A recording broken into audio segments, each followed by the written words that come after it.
Bonjour tout le monde, nous sommes le 10 janvier 2025 et c'est aujourd'hui que je décide de tourner une vidéo pour recommencer ma chaîne YouTube. J'en profite pour vous souhaiter une bonne année 2025 et tous mes meilleurs vœux, que tous vos projets se réalisent et puis passer une super année quoi. Donc j'avais pas spécialement prévu en fin d'année de recommencer ma chaîne, je me tâtais depuis une dizaine de jours justement. Et puis bon, je me suis dit, allez, pourquoi pas, ça me motivera à plein de choses. Donc, on va faire mon budget ensemble, enfin, on va l'établir ensemble pour l'année 2025. Et ensuite, on commencera par le mois de janvier un peu plus tard, dans une autre vidéo, parce que j'ai déjà commencé à dépenser mon budget pour les courses. Évidemment, on est le 10 janvier, donc vous vous doutez bien que je n'ai pas fait mon budget autrement. Bref, enfin, pas que je n'ai pas fait mon budget, mais vous vous doutez bien du moins que j'ai déjà commencé à dépenser mon budget d'alimentation, par exemple. Et puis, je vais vous expliquer à quoi serviront du coup ces deux petits classeurs. Donc, celui-ci, c'est le même que l'année dernière, et celui-là, c'est un nouveau. Et du coup, j'ai un petit peu changé des petites choses dedans, mais je vous laisserai découvrir ça après. Donc, je ne vous ai pas attendu pour faire la couverture de mon super cahier de budget 2025. Donc, je vais décaler ça. Hop. Mais par contre, je vous ai attendu pour le reste. Donc, on va pouvoir commencer une nouvelle page. Et la première de ce petit cahier. Et du coup, on va commencer à s'amuser à écrire les prévisions budgétaires du mois, enfin du mois, non, de l'année 2025. Alors, hop là.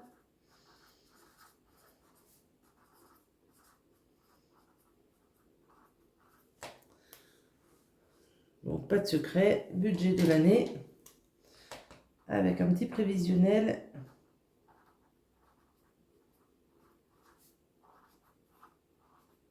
« 2025 ».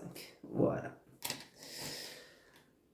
Alors, pour le commencement, donc, il faut savoir que dans mon boulot, je touche un salaire de base et des indemnités kilométriques selon les kilomètres que j'effectue chaque mois.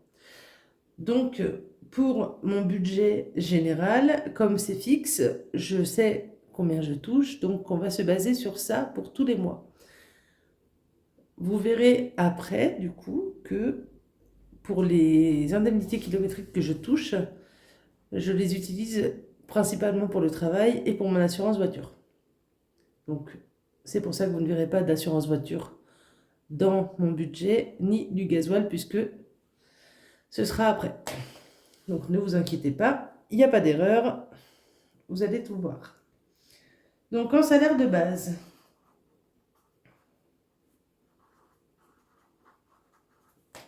je toucherai à l'année, enfin non, à l'année non, mais au mois du coup, donc 1032 € par mois, soit 12 384 € pour l'année. Ensuite, du coup, les dépenses obligatoires. J'ai des dépenses obligatoires comme tout le monde. Hop, dépenses obligatoires. Hop. Donc, en ce qui me concerne, j'ai la banque pour un montant de 10 €, la mutuelle pour un montant de 18 € et mon téléphone pour un montant de 18 €, mais ça va changer. Je vais diviser par deux mon nombre de, enfin mon montant, pardon, de forfait téléphonique. Mais bon, comme pour l'instant, c'est pas encore fait et que c'est... En fait, j'ai changé d'opérateur fin décembre 2024.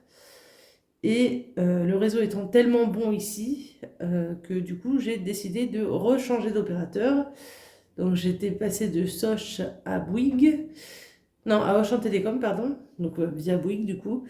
Et du coup, je repars sur SFR. Non, sur Orange, pardon, mais avec YouPrice. Voilà. Ça, c'est pour cette année, mais du coup, je me base sur ce que je vais payer dès ce mois-ci. Comme ça, c'est plus simple. Ensuite, nous aurons donc... Qu'est-ce que j'en ai fait de celui-là? Il voulait... Oh, l'organisation, c'est toujours pas mon truc important. Hein. Là. Donc ensuite, nous aurons les épargnes. Donc, les épargnes, simplement... Comment vous expliquer ça? J'ai décidé de payer, enfin de mettre de côté ce que je devrais payer si je participais aux frais de la maison. C'est-à-dire tout ce qui est prêt immobilier, donc prêt immobilier, assurance, habitation, eau, électricité, etc. Enfin, les charges courantes d'une maison, quoi. Mais du coup, on a fait le calcul au prorata de mes revenus par rapport à ceux de monsieur. Donc, on a estimé que je paierais un tiers des revenus, enfin un tiers des charges, pardon, si je devais payer. Donc, du coup, au lieu de mettre cette épargne, enfin de lui faire un virement tous les mois, je mets cette épargne de côté pour un projet futur. Et donc on est très très content de ça, de cette évolution, de ce changement, parce qu'auparavant, rappelez-vous, si vous le pouvez, si vous étiez déjà là, que à la base je ne payais pas de charges autres que les courses et les loisirs. Mais bon, du coup, là, cette fois-ci, j'ai décidé de prendre le taureau par les cornes et donc de demander ce que je paierais, moi, si je devais payer cette partie-là. Donc, du coup, je l'appelle quand même la participation aux frais de la maison. Enfin, aux frais courants, d'ailleurs, de la maison. Et ce montant s'élève à 350 € par mois.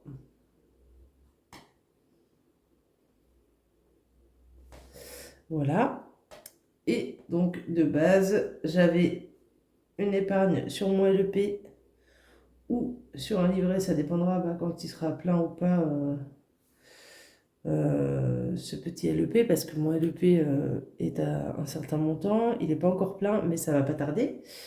Enfin, ce sera dans quelques mois, hein, mais d'ici la fin de l'année, du moins, il se sera rempli. À la base, je mettais 200 € par mois, mais comme je n'avais pas la participation de frais courants, du coup, j'ai diminué à 150 € par mois, ce qui est déjà pas mal. Voilà. Ensuite, nous avons donc les enveloppes. J'ai décidé de revenir à mes premiers amours en gestion budgétaire parce que ces derniers mois, je ne faisais plus le budget par enveloppe comme maintenant et je dépense souvent un peu plus que ce que je n'ai. Donc du coup, enfin pas plus que ce que je n'ai, mais en tout cas, je gère beaucoup moins bien, du moins. Et voilà. Donc pour l'alimentation, on va essayer de rester sur un budget de 250 € par mois.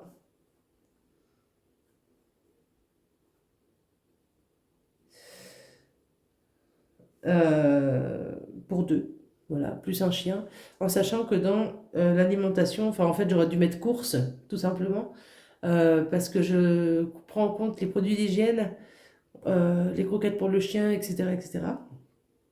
Mais pas les frais vétérinaires, puisque ça, vous allez voir qu'il y a une enveloppe exprès. Voilà. On a adopté un chien en août 2023 pour ceux qui ne sont pas au courant. Et je sais même pas si j'en ai parlé sur ma chaîne, mais je ne crois pas. Bref, on a adopté un chien de 14 ans en 2023, en août. Et donc voilà, puisque notre chat est décédé en avril 2023 aussi. Et du coup, plutôt que de reprendre un chat, on a décidé de prendre un chien. Et je pense que ce sera le dernier animal de cette maison avant un long moment. Après, je dis ça aujourd'hui, mais peut-être que dans 2-3 ans, on aura changé d'avis. Mais enfin bon. À l'heure actuelle, en tout cas, c'est ce qu'on se dit. Donc du coup, bah, ça engendre forcément des frais. Et l'année dernière, on a eu pas mal de frais, malheureusement, pour lui, étant donné que tous les 3 mois, il fallait aller chez le vétérinaire. Et il y a eu un moment où on y allait 3 fois en 2 mois, à peine. Donc, bon, voilà, il nous a fait un petit abcès. Enfin, voilà. Il a été opéré, tout va bien, il est sorti d'affaires et il n'a pas refait d'abcès depuis son opération en septembre. Donc c'est très bien. On va souhaiter que ça continue dans cette bonne lancée. Par contre, il commence à avoir de l'arthrose, donc... Enfin, il a déjà de l'arthrose depuis un moment, mais il le ressent plus ces derniers temps. Donc on va peut-être voir pour lui prendre justement un petit traitement sympa de phytothérapie pour lui.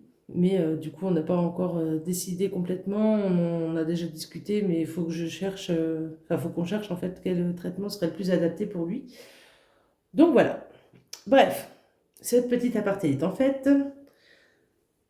Une autre enveloppe que je ferai, ce sera une enveloppe pour la ferme ou le moulin. Donc quand je dis ferme ou moulin, c'est parce qu'on achète des colis de viande à la ferme, donc du bœuf principalement et du poulet. Mais le poulet, bon, cette fois-ci, on n'en a pas encore pris. Et je ne sais pas si on va en prendre tout de suite, mais bon, voilà. Toujours est-il que je vais aussi au moulin chercher des mélanges de farine pour faire des pains nordiques, etc. Parce que en boulangerie, ça nous coûte les yeux de la tête et que du coup, les faire nous-mêmes à la maison, ça nous revient beaucoup, beaucoup moins cher et on s'en porte mieux. Voilà. Enfin, on s'en porte pas plus mal du moins. Ensuite, en enveloppe d'hiver, week-end et vacances. Donc ça, c'est pour si on veut partir en vadrouille. Et je mets 100 € par mois. Hop là. Ensuite, nous avons les anniversaires et Noël. L'année dernière, je mettais 50 € par mois. Maintenant, je mets que 20 € cette année par mois. Parce que, comme je vous le disais, on a un projet et du coup, je préfère serrer un peu la ceinture maintenant. Voilà. Ensuite, donc le vétérinaire, comme je vous le disais. Hop. Parce que petit père, il a 15 ans quand même, il va avoir 16 ans bientôt. Et on sait que le vétérinaire peut vite nous revenir cher. Donc si on peut avoir une... Enfin, cher non, parce qu'on a un vétérinaire qui est super bien, mais du coup, ça peut quand même engranger des frais en tout cas.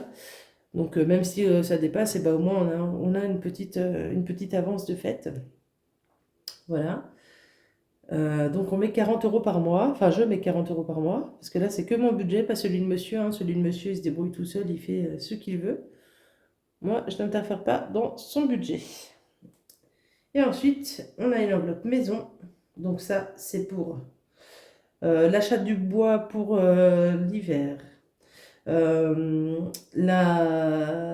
L'entretien de la pompe à chaleur, parce qu'on a aussi une pompe à chaleur.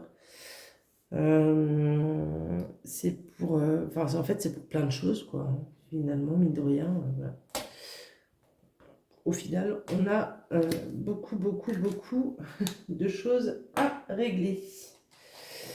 Mais du coup, je mets 50 € par mois, ce qui fait, je ne sais plus, 3000 €. Non, pas 3000, n'importe quoi. Ce qui fait un petit montant à chaque mois, enfin chaque année du moins. Et comme là, on va acheter du bois au printemps, et bien du coup, nous aurons ceci. Bref, donc pour les dépenses obligatoires, Je vous rassure, c'est juste pour me rassurer. Hein. Donc, 10, allez, 120 € par an pour ma banque. Parce que j'ai 2 comptes courants.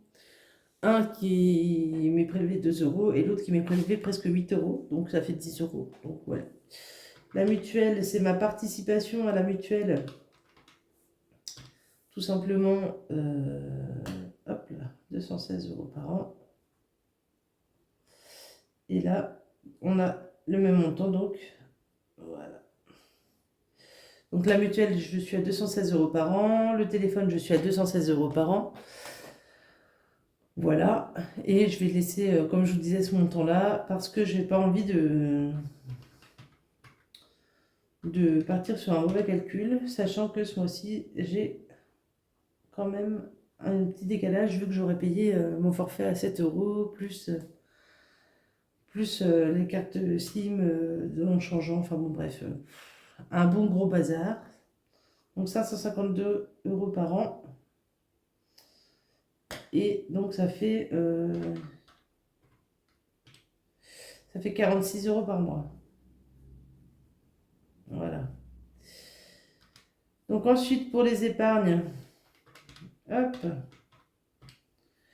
Donc nous avons donc 4200 par an. Et là, 1800 par an. Ce qui nous fait un total de 6000 € par an.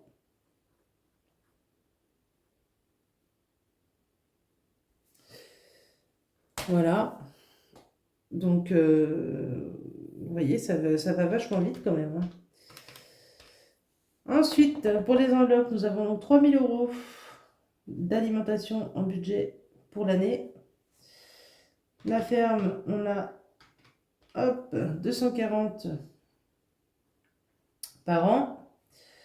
Les divers week-ends des vacances, on a donc 1200 € par an. Les anniversaires, on a, hop là, j'ai oublié un zéro là, on a 240 € par an. Là, on a 480 € par an. Et ici, on a donc 6... Non, attendez, hop là. Oui, c'est ça, 600 € par an. Hop là. Ce qui nous fait un joli total, hein, un joli montant.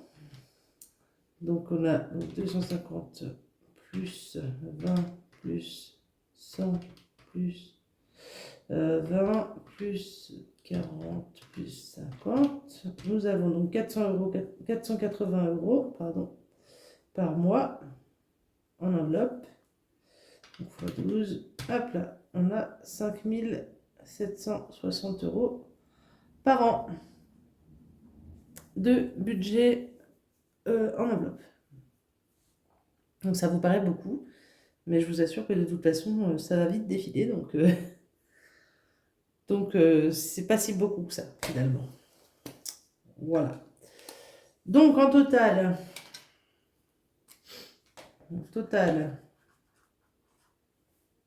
des dépenses de base. Nous avons donc 1026 €.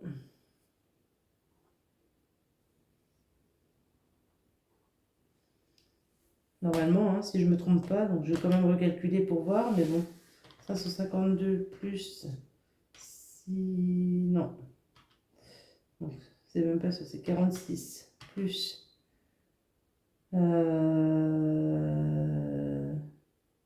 là c'est 500 par an. Donc hop, 500 plus, hop là, 480. Voilà, donc on a bien 1026 € par mois, donc soit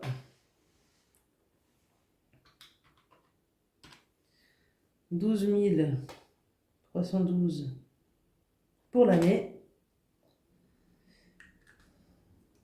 Voilà, ce qui nous fait un total de Donc reste après les dépenses.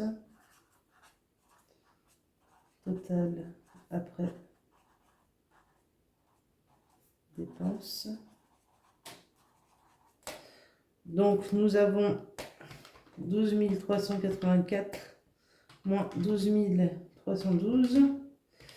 Il nous restera donc 72 € à la fin de l'année. Sauf si je les ai dépensés autrement, ce qui est possible aussi. Donc en gros, vous voyez que c'est un calcul qui est fait vraiment presque à l'euro près. Mais au moins, c'est un calcul sur lequel je peux me baser sereinement. Ensuite, nous avons donc tout ce qui est, comme je vous le disais, les indemnités kilométriques. Je voudrais un crayon. Toi, non, pas toi. Toi, par exemple. Voilà. Donc en autres dépenses, non, en autres frais, pardon. Hop là, pas celui-là en fait. Non. Un crayon, s'il vous plaît. Et tant pis. Allez hop. Donc en autres frais, du coup. Oh, ça ne doit pas, c'est moche. Yep, ça, non, c'est pas grave. Hop là. En autres frais. Enfin, je vais même pas mettre autres frais, je vais mettre autre tout court. Voilà. Donc, en indemnité kilométrique.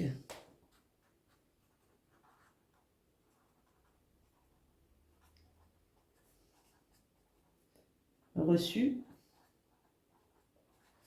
Selon mes estimations, du coup, je touche entre 100 et 150 € par mois. Enfin, normalement, je suis censée toucher au moins 150 € par mois, plutôt. Et je peux aller jusqu'à 300. Mais bon, dans le doute, du coup, je vais mettre 150 €. Je vais mettre le minimum. Puisque c'est à peu près ça à quoi je peux m'attendre. Ce à quoi je peux m'attendre, pardon. Donc, forcément, pour les autres catégories, il y a donc des dépenses. Hop là. Donc les dépenses pour cette autre partie de revenus du moins. Nous avons donc l'assurance auto.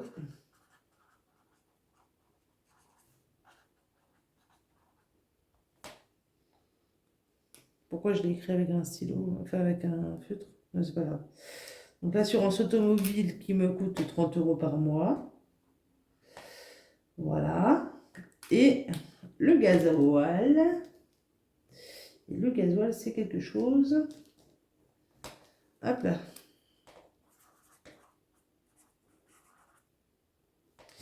Ça me coûte environ 100 € par mois. Des fois, ça peut être plus, des fois, ça peut être moins.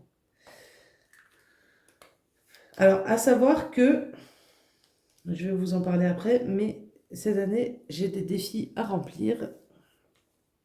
Donc, voilà. Donc, en indemnité kilométrique estimée, je suis à 1800 €.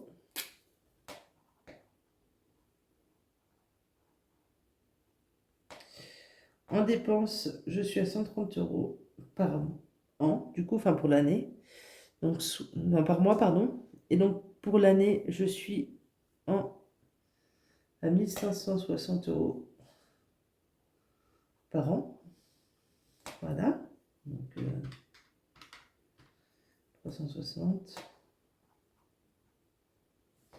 Et donc, 1200 par an. Voilà. Donc, ce qui me fait qu'il me resterait un total donc, de dépenses estimées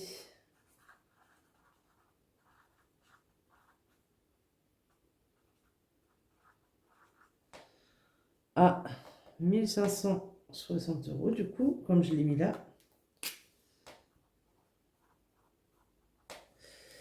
Et un total restant. Hop là, on est là. Un total restant estimé à 240 €.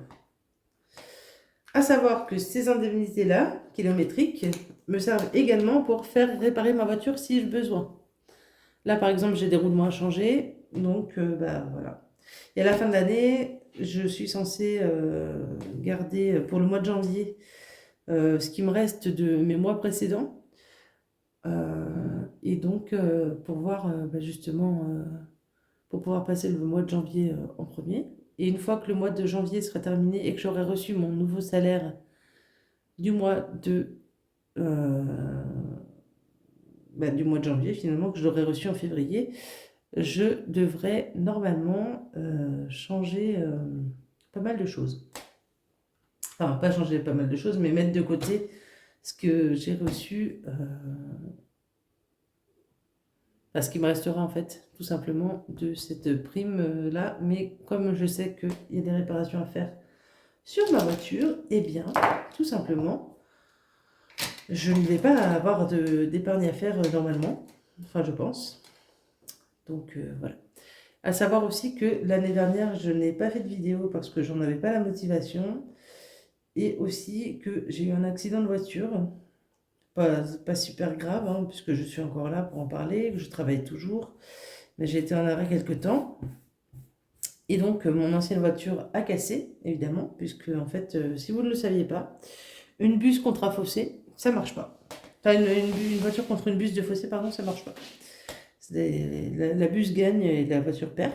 Voilà. Bref, j'ai perdu le contrôle de ma voiture et puis bah, je me suis cassé la gueule, quoi, simplement. J'ai eu bobo un peu, mais bref. Ce qui m'a empêché de travailler pendant quelques temps. Et puis bah, de m'asseoir aussi pendant quelques temps, parce que j'ai eu une entorse du coccyx, entre autres. Et enfin, je pouvais pas rester assise trop longtemps, ou du moins pas bouger. Si j'étais assise, il fallait plus que je bouge. Mais bon, voilà. J'ai toujours un petit peu mal au coccyx, mais ça, c'est pas grave.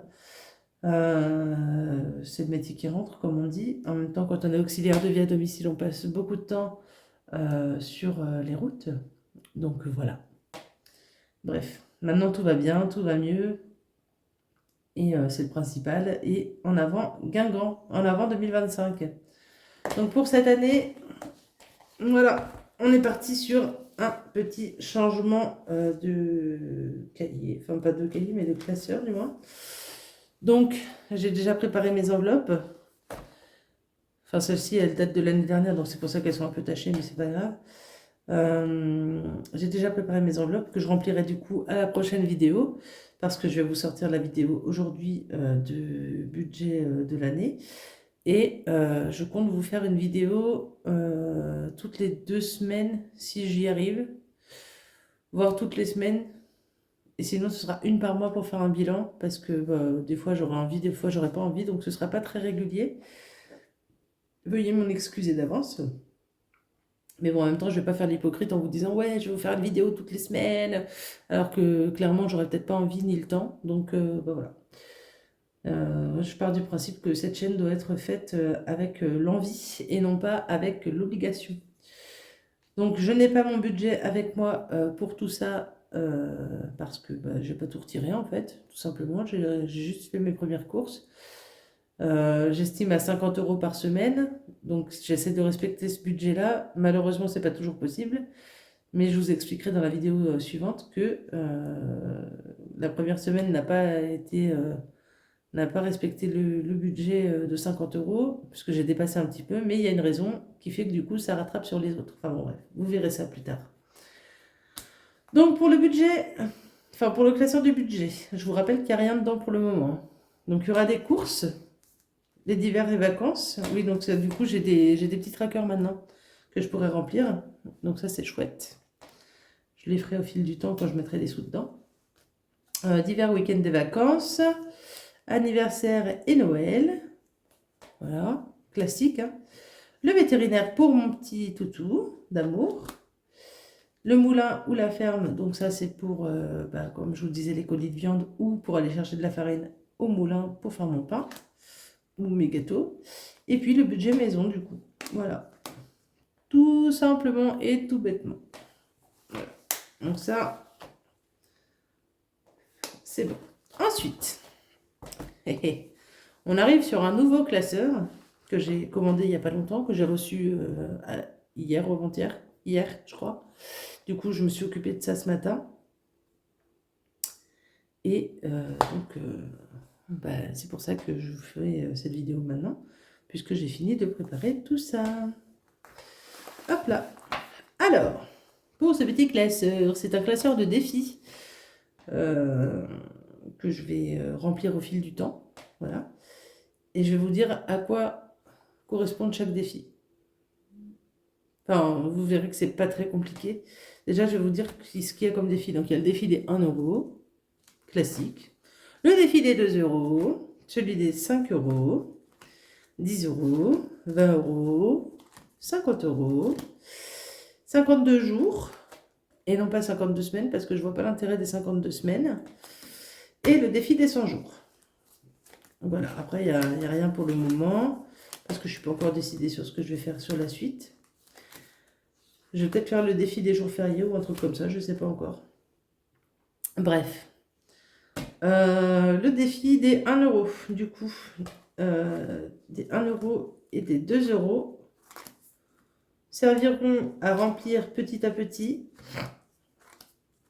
le défi des 52 jours, le défi des 5 euros aussi, voilà, et le défi des 10 euros également, le défi des 20 euros et des 50 euros,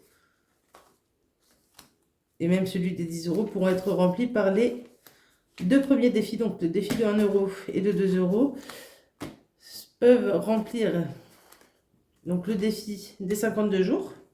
Une fois que le défi des 52 jours est terminé, ou du moins je ne peux plus utiliser le défi de 1 euro ou 2 euros pour remplir le défi de 52 jours, je remplis le défi des 100 jours.